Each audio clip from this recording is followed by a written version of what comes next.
Hello and welcome to today's video. Today's video's got some different things going on. First of all, I'm recording it on the X-H2S, the car part, the intro, the what's going to happen next part. So welcome. I hope it looks good. I hope it sounds good. Trying all the new things and learning some new skills. Yay! But I'm going to do some old things. So I'm going to head back to Bellevue with my first official dedicated photo walk with the X-H2S. I'm bringing the zoom kit, which is the XF 10-24 from Fujinon f4, the 16-80 Fujinon f4, and the Fujinon 70-300 f4 to 5.6. So my kind of standard walk around kit. I'm gonna go out on this sunny day in July and see what we find in Bellevue. I'm gonna probably take the relatively usual route. There's some new construction and see how the progress is going. And then we'll see how this camera continues to perform. We'll shoot the video on this. That's what I'm gonna try and do versus the GoPro and see how that goes to use this as a truly hybrid camera. Stay tuned. I'll let you know how it goes and we'll see the photos. And after the photos, I'll see you again. So bye for now. Hello again. Before we get to the photos, I wanted to share a couple things. First, kind of a follow-up to my first impression video about the X-H2S, a couple of the additional thoughts about the camera itself. So the first impression video, I'll link to that up here, and you can go take a look at that from the previous video. So a couple things that I didn't include in that video because it was long enough already about the X-H2S. The first thing is about battery life. The battery in the X-H2S is this guy, W235, and that replaces the X-T3 battery, this guy, the W126S. This battery is approximately twice the capacity at 2200 milliamps versus this guy at about 1200 milliamps. So looking forward to the extra battery life, and here's a brief report on my experience of battery life so far. The first day I did the photos in downtown Bellevue last week when I got the camera, walked around for a couple hours, took about 200 photos and about 10 videos, some shorter 4K 120 videos. And then later on in the day, I did 2 time lapses of 450 photos each over, I think they're about 8 to 10 minutes each in duration. And did get the low battery warning in the second time-lapse video. So when I got home and plugged it into the charger, it said 20% was the indicated battery life at that point. My second experience of the battery was for this video today, walking around downtown Bellevue again, and again for a couple hours, probably I think about 100 photos, and again some videos. These videos were 4K 60. They were, I think there's about 25 clips of about 5 to 10 seconds each, and plus the intro. And when I got home from that, I was at about 50%. So normally with the X-T3, when I'm using the X-T3 and the smaller batteries, I would have had to replace at least one battery. So good news. I'm excited about that. Looking forward to less batteries in my life. And then speaking of that time lapse, that gets us into a conversation of, on the X-H2S, a little bit about heat. The stack sensor plus the faster, more powerful processor in here is generating more heat, so much so that there's an optional accessory for, especially for folks doing longer form videos, to add a fan that goes here on the back when you open the screen. So you could have a fan that would stick out here. So here's my experience of heat so far with this camera. During that time lapse, the second time lapse of 450 images, I did get a heat warning. It showed up, but it didn't shut the camera down, didn't throttle anything, but it did say the camera was running warm. I did have the screen open. So the day of the time lapses was not a super hot day. I think it was about 75 or 80 degrees here in the Northwest. There was some sun directly hitting the camera. And again, it was running for about 20 to 30 minutes. While I did get the heat warning, the time lapse was able to complete and the camera cooled down and no problem. Here's another place I received an unexpected thermal warning on the camera, and that was when I was configuring the custom menus. I did have the screen closed. I was sitting inside, air conditioning was on, and I got a heat warning after about an hour, maybe even 45 minutes of configuring the custom menus on this to get a couple things set up the way I want.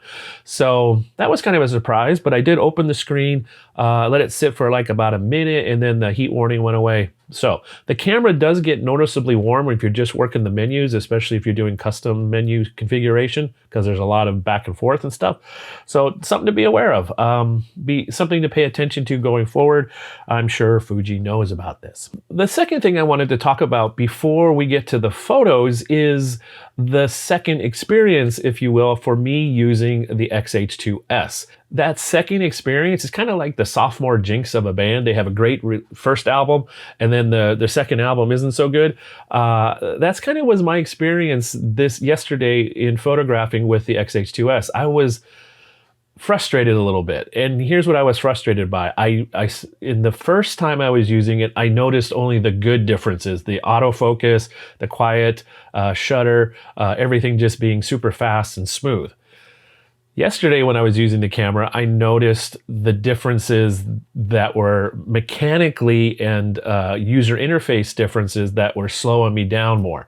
So it was a little more frustrating experience for me, but I know, because I remember this. It's been a while since I've had to deal with it personally. The only way to get more proficient at using a tool is to spend time with it and to invest the energy in practicing with it. So I just got to do the time, got to do the hours. I plan to do lots more photos with this camera, so I know I'll get there. But it was just a little speed bump for me that slowed me down. It was a little frustrating during the day, but I have confidence. Well, I better have confidence. I have a client project this weekend, a wedding coming up in a couple weeks, and then another client project and another wedding. So I'll get there. So I'm going to get the time in. But just a reminder to you, reminder to me, when camera stuff changes, when there's something new in your life, as exciting as it is, once the excitement kind of goes away, oftentimes there's that little bit of frustration when some of the reality sets in. So hang in there. You got this. All right, so on to the photos, and then I'll check in again after you watch the photos. One more thing before the photos. You'll notice in this video I was using the X-H2S as the video camera to show you the environment for the photos.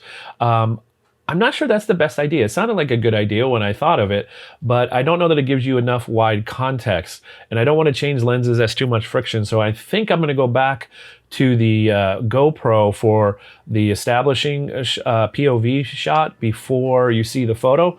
Let me know what you think about that in the comments below. I'd really appreciate some feedback. Thank you. Now on to the photos.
So there you have it, some more photos from downtown Bellevue because you just haven't seen enough of them in your life. So one of the things that really struck out to me yesterday in the photos I was creating and what I was noticing was how much it's one person doing a specific job to create these really, really large buildings, especially as you get taller and taller. And I'm assuming the skill set gets more specialized, as well as the courage it takes to go up there and stand on a girder that's like this wide.